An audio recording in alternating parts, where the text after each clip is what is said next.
Eto na, Jonah Renz aka Kobe ng Pinas, opisyal ng pro player na nakapaglaro na sa PSL. Muntik pa mapaaway, natawagan agad ng technical foul. Nadugasan agad ni Val Acuña si Poy Poy, pinabalik agad sa bench. Katapatan ulit ni Mark Pingri si Jamer Hamito at PSL rebound king Felix Aprecu. Pinoy Sakuragi binalibag si Rene Pacquiao. Activated na rin sa lineup si Captain Hook Macmac Cardona. Kaya panoorin natin ang highlights ng kanilang laban. Basta i-like mo lang ang ating video and mag-subscribe for more basketball updates. And on Jensen, they have the first possession. Acuña immediately goes up for three and he makes it.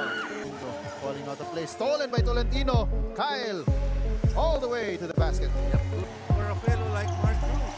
As Roca Burba, nice pass to Dustin Mosa. Finally gets it. Just like there, getting that block from Kyle Tolentino. Good pass. Nice pass.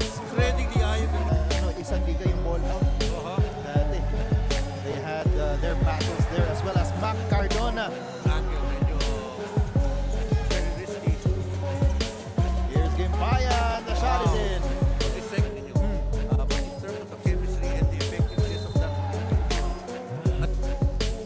Eloy Tan, jumper from the free throw line is in. Finally, they get the Eloy Tan will trigger the inbound. Why the sky play? Oh.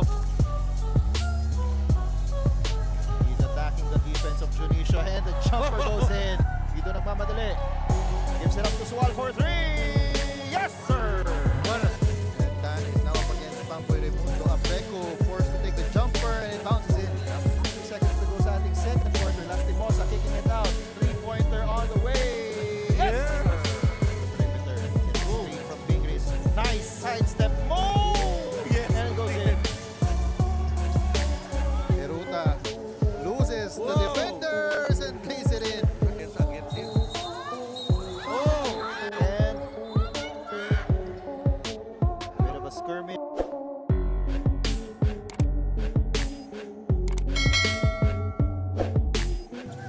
Cruz over to Tolentino. He will spot up for three. Yes, sir. They got pass. Kenny Rocaburba gets another screen, goes inside. The shot is up and in. Rebound going to Lastimosa. Lastimosa attacks, loses Cruz and goes in for the layup. Jacob checking in.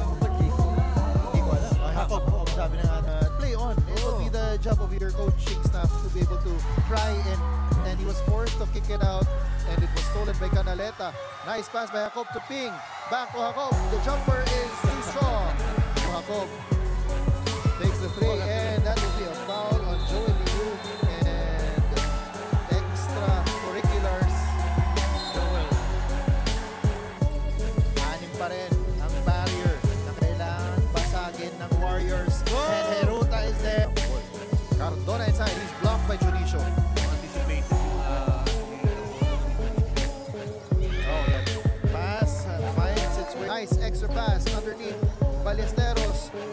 Bottled up but was able to find it. sa bilang dahil na take time talaga.